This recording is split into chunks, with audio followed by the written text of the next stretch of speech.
How to write intentions for new moon. The new moon is a wonderful opportunity to set intentions for moving forward. But do you know the best way to write them and set them up for yourself? That's what we're talking about today.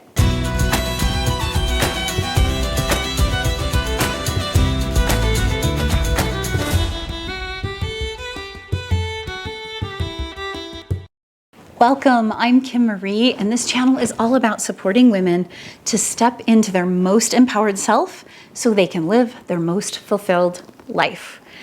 Today we're talking about the new moon.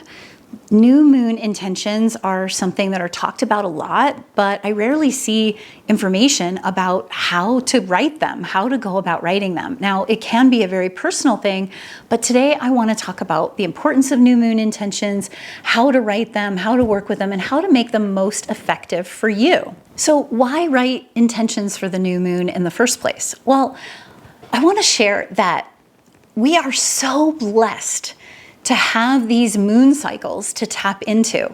And if you've been watching my channel for a while, you know I talk about connection to nature and her rhythms.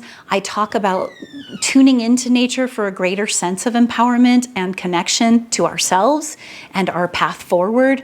And I also love to talk about aspects of the sacred feminine and tuning into feminine energy that can help guide us forward. Why write intentions at a new moon? Well, a new moon is considered a new cycle in the heavens, and we have multiple new moons every single year. Ultimately, it's about 12 and a half moon cycles a year, so it's a little more than the typical 12 months out of the year, but it's a way of looking at these monthly cycles of the year. And when we tune into that moon, it's almost like we get an opportunity to reset ourselves or realign ourselves every single month. Now, those of us who have a monthly cycle with our period, we know what moon cycles can be. We have an understanding of this rhythm, this ebb and flow, right? And whether you have a monthly cycle or not, depending on where you are in your stage of life, or even if you happen to be a man watching this video, a lot of this material is just as beneficial and supportive for those men who are interested in tuning into this sense of true empowerment with balanced masculine and feminine. These energies are constantly showing us this ebb and flow, this process of creating and releasing, and the process of the rhythm of life, of building and letting go, and maybe even destroying or dying, birthing and dying. And so it's this constant cycle. And of course, the entire rhythm of the year has a cycle like that, which is why I love to talk about the cycle of the seasons and the festivals of the year. It helps us to tune into our own rhythms throughout the year. And these cycles, there's always a spiraling. We revisit them again and again, and they happen microcosmically with things like a moon cycle, or maybe even little mini cycles within a day for our lives. They happen within the cycle of the year, but they also happen within stages of our life and our entire lifetime, and maybe even within many lifetimes, okay? So this idea of tuning into the moon cycle is, I find so much comfort in thinking about the idea that, well, if I set new intentions every new moon, then I get to reevaluate those intentions every single month. And that helps me stay on track with my vision, my goals for the year, my dreams and my hopes for my future. And I can set little intentions month by month to help me to get there, right? It helps us align with nature, create a fresh start with every cycle, and ultimately stay connected to manifesting our vision and creating things that we long for in our life. That is such a huge part of why it can be so helpful to set new intentions for the new moon. And we get to reevaluate them. You get to say, okay, at the new moon, there's this new start, new cycle beginning. The full moon is kind of this full illumination, and you can evaluate at the halfway point in the entire cycle, are my intentions still valid? Are these what I still want for this month? Do I need to adjust? Are things manifesting? Am I starting to see how they're manifesting? Is there something I can now give back and help me to move forward toward the next cycle, right? And if not, maybe you need to tweak it a little bit. There's nothing set in stone. Just because you set an intention doesn't mean that's it. You can't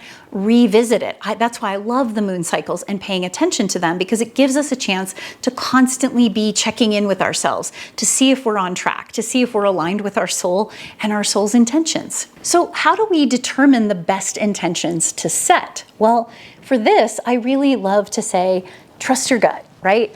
What is your gut telling you? And it's really, really helpful to keep it simple. Focus on one cycle at a time.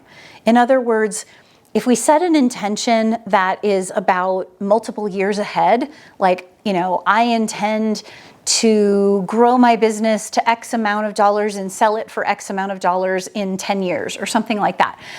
If that's the new moon intention, it's a little big.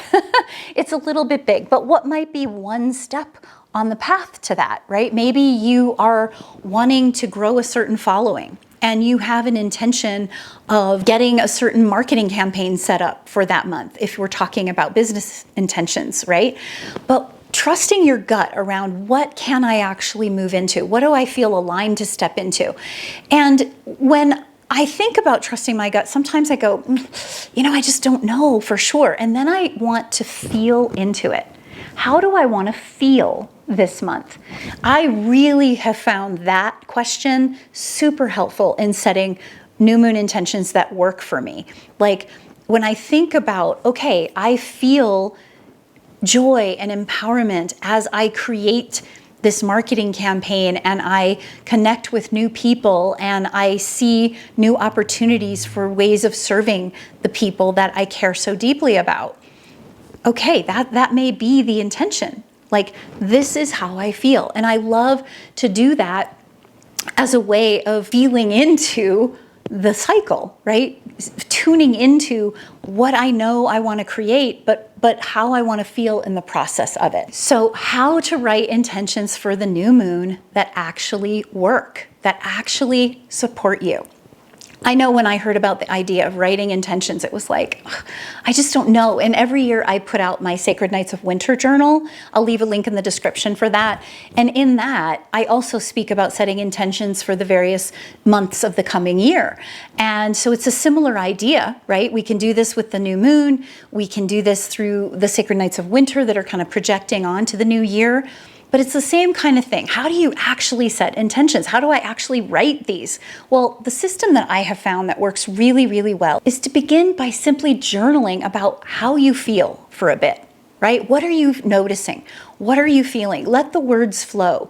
Just allow ideas and thoughts to come, not the intentions, just how you're feeling, what you're noticing you need, what's going on for you, what's showing up, what kind of inspiration might show up from your guides or from your ancestors or from source, right? Just journal for a bit about what's going on for you. And then perhaps begin to journal and write about what you're longing for. So you're tuning into where you are now and what you're feeling now and what you're noticing, and then shift it into, what am I longing for? What do I really want?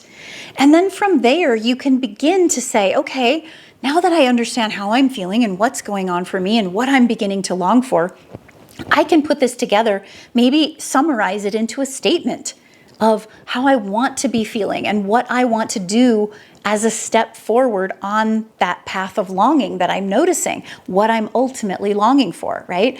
And so what I recommend is that you summarize it into a single statement in your journal. I love to summarize it into a single statement, usually one sentence, sometimes two, depending on what it is that I'm offering. And then here's the next piece and how to write your new moon intentions. I really love, after I've spent a little time journaling and tuning in, I also enjoy pulling an oracle card, because sometimes an oracle card will give me some added guidance about, what else can I be thinking of in this new moon intention? And maybe with the oracle card, I'll refine that statement. And once I feel really resonant, once I feel it in my soul, I feel like, yeah, I could step into this. This feels good. This feels inspiring for me to pay attention to day by day for this next cycle. I like to put it on an index card. And I keep the index card someplace where I can read it every single day. Because what's the point of setting a new moon intention if you're not also going to pay attention to it? You're going to give it attention. You're going to read it and notice, am I on track? Where am I with this? What's happening with this? The first week of a moon cycle is really kind of steeping in that intention. And then the next week begins to move toward the manifestation of that intention. So with that, once you have your index card and you've journaled a bit, now you've got something to regularly check in with. This is the importance of the new moon intentions. You want to regularly check in with it throughout the cycle, and you want to adjust it at the full moon, and you want to repeat this each month with new intentions for that moon cycle and how you can step into what you're trying to create for yourself. Be sure to click the link below for my Sacred Nights of Winter journal if you want to check that out. I also have a link for a free journaling guide that will help also guide you with some of the journaling process.